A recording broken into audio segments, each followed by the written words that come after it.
हे नफ्स अमारा है। ॿियो क़िस्म आहे नफ्स जो लवामा, नफ्स लवामा। लवामा इंसान खे रागिब कंदी आहे, हिदायत कंदी आहे त सुठनि कमनि जी हिदायत कंदी आहे, भलनि ऐं नेकियुनि जी दावत ॾींदी आहे। त इंसान जी असल मक़सद ऐं ख़िलक़त जो राज़ बि इहो आहे त इंसान भलनि कमनि ॾांहुं, इंसान जी ख़ुदि वजूद में इहा सलाहियत आहे। ऐं तवजो चाहींदुसि त इन वजूद में इंसान जी सलाहियत आहे त इंसान बुरो बि करे सघे थो, भलो बि करे सघे थो। हिकु नफ़्स इंसान जी इंसान खे वठी थी वञे बुराई ॾांहुं, ऐं ॿी नफ़्स इंसान खे हिदायत थी करे त तव्हां नेकी ॾांहुं अचो, भलाई ॾांहुं अचो, सुठनि कमनि ॾांहुं अचो, इंसानियत ॾांहुं अचो, जंहिंखे नफ़्स लवामा चवंदा आहिनि। टियों क़िस्म नफ़्स जो जेको आहे उहो नफ़्स मुतमइना आहे।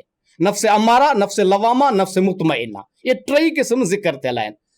हाणे जेको इहो ख़ुदि नफ़्स जेका आहे पहिरियों क़िस्म आहे उहो इंसान खे बुराई ॾांहुं दावत ॾे, ॿियो क़िस्म इंसान खे हिदायत ॾांहुं, ऐं टियों क़िस्म जेको आहे नफ़्स मुतमइना, असुल इहो मेराज आहे।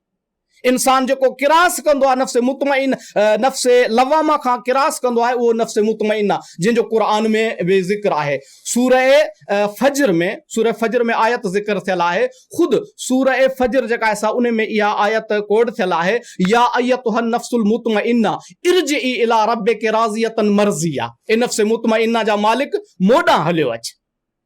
खुद नफ्स खुद, लिहाजा असांखे इन टिन यानी तज़किये नफ्स में जेको शख्स चाहे तो ऐं तज़किये नफ्स कयां तो उन जे लाइ पहिरियों मरहलो इहो आहे त नफ्स लवामा जी इताअत करे।